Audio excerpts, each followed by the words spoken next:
apapun itu, kalau datang kepada Allah dengan bertaubat, meminta ampun, Allah akan ampuni.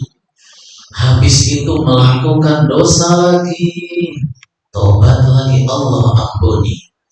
Seorang hamba setelah taubat berdosa lagi, tapi dengan syarat dia kembali lagi kepada Allah, karena dia bukan bingung, tahu harus kemana dia menghadap, dan merasa lemah. Emang manusia adalah tempat lupa, tempat khilaf, maka dia tahu kembalinya juga kepada Allah lagi, dengan membawa malu yang besar plus harapan yang besar. Dia tetap menghadap Allah Subhanahu wa Ta'ala dengan membawa dosa-dosa yang banyak, masih minta ampun kepada Allah. Apa kata Allah? Aku ampuni wala ubali, dan aku tidak urus. Kalau bahasa kitanya, gak tak urus mau sebanyak apapun dosamu, mau engkau berapa kali ulangi, yang penting mari kita kembalinya kepada Allah Subhanahu wa Ta'ala. Kita akan mendapatkan lawajadullah tawwabar rahimah, mendapatkan Allah Subhanahu wa Ta'ala adalah Tuhan yang amat pengampun, penerima taubat, dan amat penyayang kepada hamba-hambanya. Jamaah yang dirahmati oleh Allah Subhanahu wa Ta'ala, nuhasibu anfusana, kita menghisab diri kita pagi-pagi, kita nikmati waktu ini, mari nikmati ibadahnya. Orang-orang yang melakukan dosa juga menikmati perbuatannya. Kita menikmati perbuatan kita. Yang satu sisi berada di area dosa, mendatangkan kemurkaan Allah, kita sedang berada di area rahmat dan ridhonya Allah Subhanahu wa Ta'ala. Kita sedang berada di salah satu taman surga, sebagaimana yang dikabarkan oleh Rasulullah Sallallahu Alaihi Wasallam. Wazinu, dan timbanglah, kata sahabat Umar bin Khattab radhiyallahu anhu, kita timbang-timbang sudah sampai mana bekal kita. Qabla antuzanu, sebelum besok ditimbang. Kalau sudah besok, sudah. Apa kata Allah? Wa inna adzabi, dan sesungguhnya azabku itu amat pedih. Allah syadidul iqab, hukumannya dahsyat. Azizun dzuntiqam, maha membalas. Sudah tidak ada diskon-diskonan lagi. Kalau sudah di akhirat, yang zalim akan mendapatkan balasan kezalimannya setimpal, dan tidak ada kata maaf kembali. Begitu juga orang-orang yang soleh berhasil mengumpulkan banyak bekal, mudah-mudahan kita termasuk di dalamnya, amin, akan mendapatkan balasan yang besar, bahkan akan mendapatkan tambahan dari pahala yang Allah sediakan untuk kita semuanya. Man amila sholihan min dzakarin aw unsa wa huwa mu'min falanuhyiyannahu hayatan thayyibah. Kata Allah Subhanahu wa Ta'ala, siapa yang beramal soleh, baik laki-laki ataupun perempuan, dan dia orangnya orang beriman, akan kami berikan kehidupan yang baik. Walanajziyannahum ajrahum bi ahsani ma kanu ya'malun, dan besok akan kami balas perbuatan mereka dengan pahala yang jauh lebih baik. Subhanallah, maha suci Allah Subhanahu wa Ta'ala. Bapak Ibu dan ikhwah jamaah rahimakumullah, setiap kita sholat, di luar sholat juga mungkin membaca ayat ini, iyyaka na'budu wa iyyaka nasta'in. Kita muhasabah sebentar. Ketika kita mengucapkan ayat tersebut di depan Allah Subhanahu wa Ta'ala langsung, jangan sampai ngalamun, kata para ulama. Kalau sholat lupa membaca surat Al-Fatihah, sholatnya tidak sah. Jamaah rahimakumullah, usahakan jangan sampai lupa setiap ayatnya. Kalau bisa fokus, diusahakan sekhusyuk mungkin. Sedang bilang apa, enggak paham, banyak pikiran, mungkin lelah, jadi ngalamun ya. Maka dikasih pesan yang terakhir, minimal pas ayat ini jangan ngalamun. Kalau bahasa kitanya ayat lainnya monggo ngalamun gitu. Walaupun sebenarnya enggak monggo ya. Jamaah rahimahumullah, pas mengatakan iya karena aku dua iya karena nasta'in, hanya kepada Engkau kami menyembah, ibadahnya hanya untuk Engkau ya Allah, untuk Engkau, kepada Engkau. Bahasa kitanya semuanya lillahi ta'ala, karena Allah. Wa iyyaka nasta'in, dan hanya kepada Engkau kami meminta tolong. Sudah jujurkah kita? Sudahkah kita menepati kata-kata kita langsung di depan Allah, sambil serius, sambil khusyuk, sambil mungkin ketika mengalami kesedihan itu betul-betul wa iyyaka nasta'in. Kita sampai mana ibadahnya? Beneran kita sudah semuanya lillahi ta'ala. Satu sisi aja pikiran kita, jamaah rahimahumullah, sudahkah hanya Allah? Lagunya, nasidnya mungkin sering kita dendangkan, kita dengar, ma fi qalbi ghairullah, tidak ada yang di hati aku selain Allah, tidak ada. Jadi yang ada hanya Allah Subhanahu wa Ta'ala. Allah Subhanahu wa Ta'ala mengatakan, ala bidzikrillah tatmainnul qulub. Dengan mengingat Allah, hati akan tenang. Zikr artinya mengingat. Kita apakah di setiap lini kehidupan ingat Allah atau ingatnya yang lain? Kayaknya kita termasuk orang-orang yang lalai. Waliyadu billah. Ingatnya al-umur ad-dunyawiyah, perkara-perkara dunia, maka hidup kita tidak tenang. Memikirkan ini, nasib ini, memikirkan itu, bagaimana ya besok, memikirkan nanti anak yang ke berapa, gimana ininya itunya. Banyak sekali pikiran-pikiran tentang perkara-perkara dunia yang kita kasih celah lebih banyak daripada pikiran-pikiran kita yang berhubungan dengan al-umur al-ukhrawiyah, perkara-perkara akhir. Misalnya, sudah apa yang saya siapkan untuk besok? Anak-anak belum pada bisa baca Quran, gimana nasibnya besok ya? Sudahkah kita khawatir seperti itu? Kepikiran sampai nggak bisa tidur gitu ya, misalnya. Bukan berpikir nanti gimana kerjanya anak saya. Berpikirnya adalah belum bisa baca Quran, sholatnya masih bolong-bolong, ini anak saya yang kedua. Anak-anak pada nakal, gak ada yang soleh, adab-adabnya gak ada yang baik. Astagfirullah, kita khawatir akan keselamatan mereka, padahal kesolehan mereka adalah satu-satunya kartu garansi yang bisa membuat kita tenang besok di kemudian hari mereka akan disayang oleh Allah Subhanahu wa Ta'ala.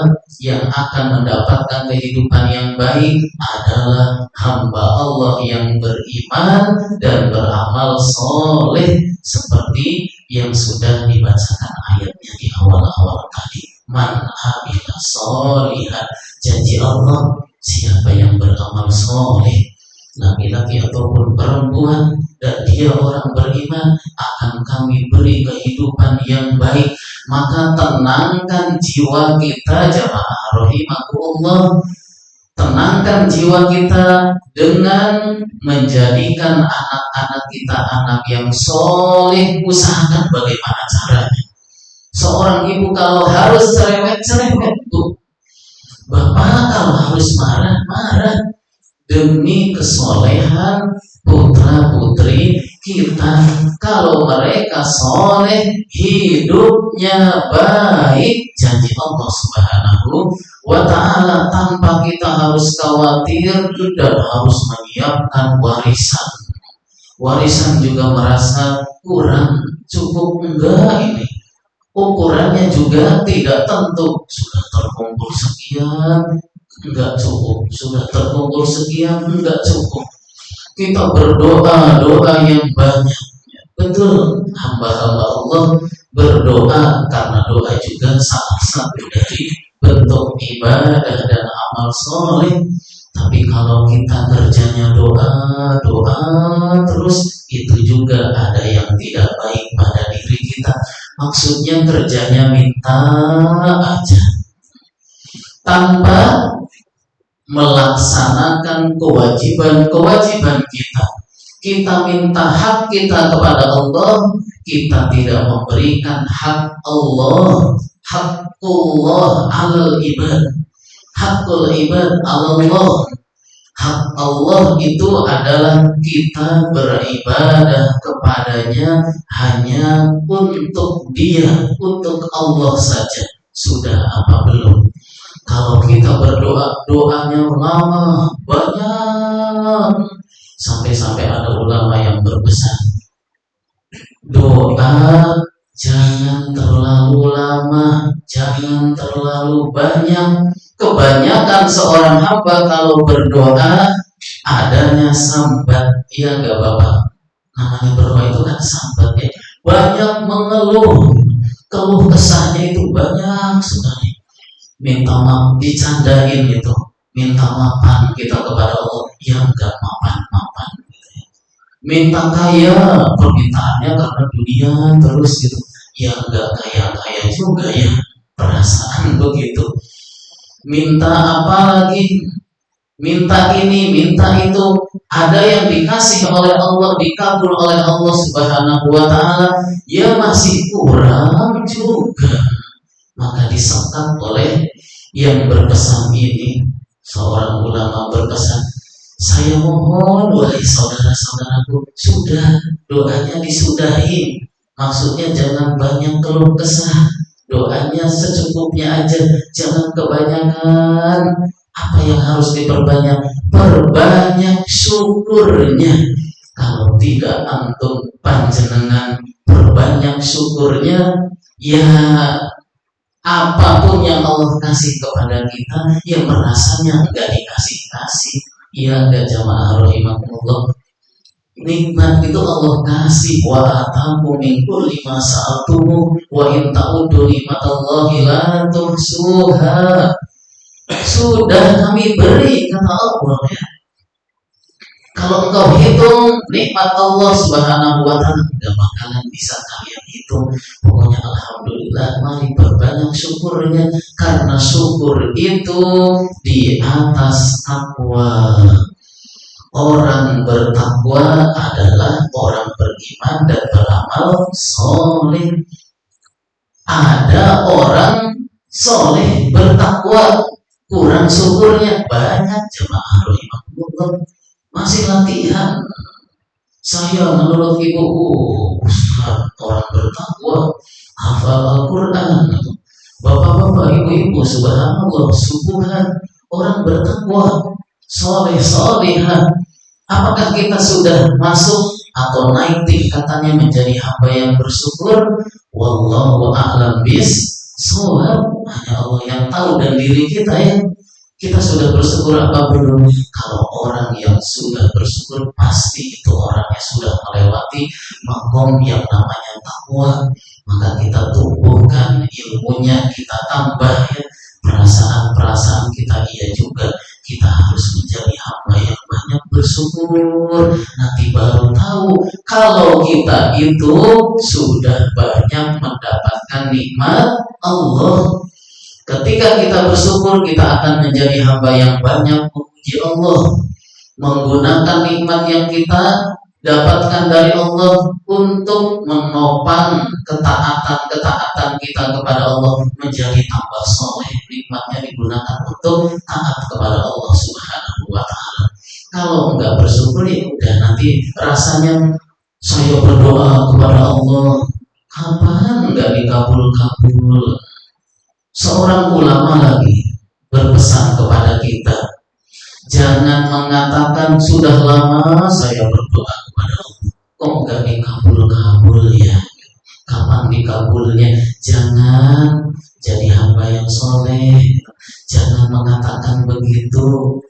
Bersyukurlah kepada Allah kalau Allah tidak langsung menyiksa dirimu, tidak langsung menurunkan azab kepada kalian, kepada dirimu ketika kita melakukan dosa. Iya enggak jamaah rahimakumullah, kita kalau berdoa nungguin kapan dikabul gitu ya. Tapi kita enggak pernah berpikir ya, ketika kita melakukan dosa, kok enggak langsung disiksa, enggak langsung diadab, petir menyambar gitu, tidak langsung mati gitu ketika kita melakukan dosa kepada Allah.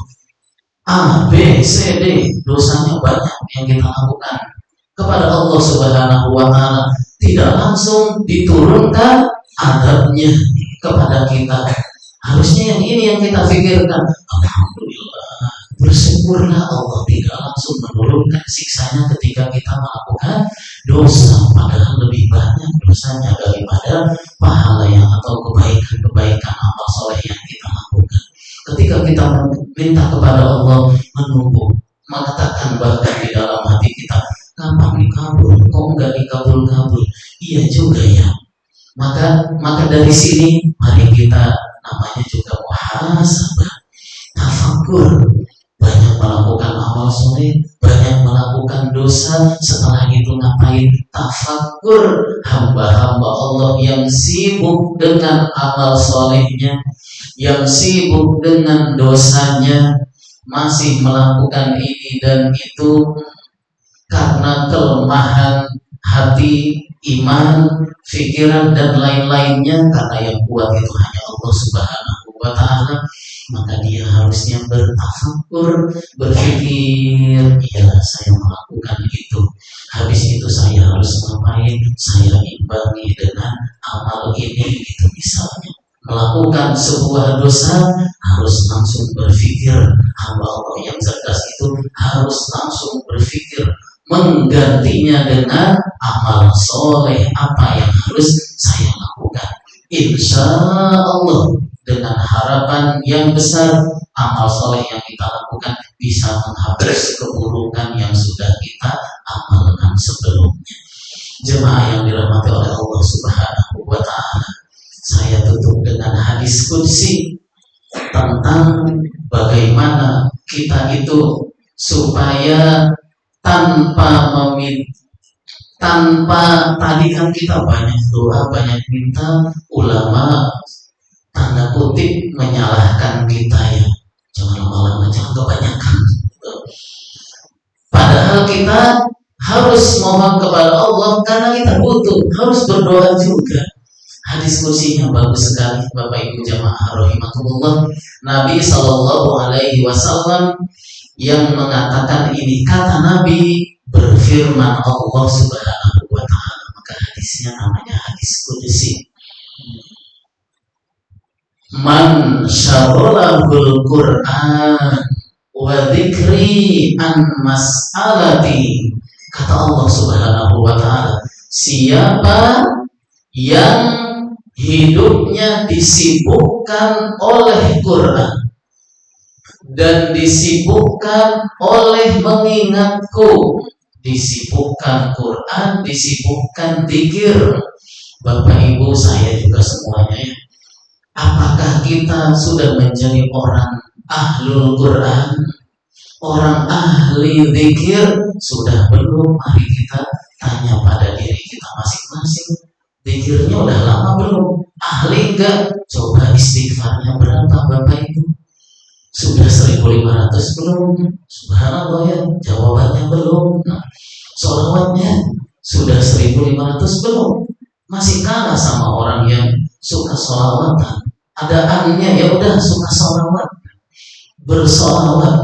Allahumma sholli ala Muhammad. Paling pendek begitu, biar banyak. Allahumma sholli ala Muhammad. Sudah sampai ke 1500 kali belum? Orang-orang tuh sampai saking cintanya sholawat tuh ada yang sampai joget, sampai dikasih musik gitu. Tapi kalau itu jangan ya, mencampur yang namanya hak dan batin. Gak usah sampai joget-joget dan dicampur musik, campur perempuan laki-laki, semuanya campur-campur, jadi tidak baik semuanya. Padahal itu amal soleh. Kita harus nuntutnya saking semangatnya bersolawat, karena emang supaya jadi jadi ahli, banyak baca Quran, ahlul Quran. Sudah sibuk belum kita? Kata Allah, yang disibukkan dengan Quran, pagi baca Quran, siang baca Quran, sore baca Quran, malam ada zikirnya, baca Quran. Disibukkan belum? Kalau sudah sibuk, ada janji Allah Subhanahu wa ta'ala. Atau disibukkan dengan mengingatku, kata Allah, zikir. Ada hadis Nabi Shallallahu Alaihi Wasallam yang mengatakan afdolul zikri tilawatul Quran. Imam An-Nawawi mengabadikan hadis ini di dalam salah satu kitabnya. Sebaik-baik zikir adalah baca Al-Quran. Allah menyebutkan dua-duanya. Siapa yang disibukkan dengan Al-Quran dan disibukkan dengan mengingatku, zikir, atau itu khairu ma utiyasailin, akan aku beri. Sebelumnya maaf kelewat an mas'alati. Siapa yang disibukkan oleh Al-Quran dan disibukkan dengan zikir sampai dia tidak sempat, mas'alati itu dari sa'ala yas'alu, soal, enggak sempat minta, enggak sempat berdoa. Jemaah rahimahumullah, saking sibuknya zikir enggak sempat doa. Habis sholat zikir. Emang kesepakatan atau kebanyakan para ulama kalau habis sholat itu waktunya zikir. Jemaah rahimahumullah, ada yang mengatakan bukan waktu doa. Kalau doa berbeda pendapat para ulama. Ada yang mengatakan bukan waktunya, ada yang mengatakan boleh, itu bisa dipilih, silakan. Tapi kalau waktu ba'da sholat itu yang paling tepat adalah melakukan zikir kepada Allah Subhanahu wa ta'ala. Sampai enggak sempat doa karena kita sholatnya pas sholat doang gitu misalnya. Tenang aja. Kalau waktunya habis untuk Quran, waktunya habis untuk zikir, akan aku beri sesuatu yang lebih baik, khairu ma utiyasailin, dari apa-apa yang diminta oleh orang-orang yang berdoa. Tenang aja jamaah rahimahumullah. Orang-orang berdoanya apa? Minta rezeki gitu. Allah kasih rezeki untuk Bapak Ibu jamaah rahimahumullah. Kalau sibuk dengan Quran, sibuk dengan zikir, di pekerjaan juga sempat zikir, di jalan, di lampu merah zikir juga. Moga yang penting sibuk mengingat Allah, akan diberi. Bahkan lebih baik dari itu, orang kalau berdoa minta apa, Allah akan kasih yang jauh lebih baik dari itu semuanya. Maka ini trik orang-orang soleh. Mereka kalau minta kepada Allah malu, enggak lama-lama, enggak banyak-banyak. Yang banyak itu zikirnya, yang lama itu baca Qur'annya, maka itu trik orang cerdas, orang soleh, al-kayyis mandana nafsa.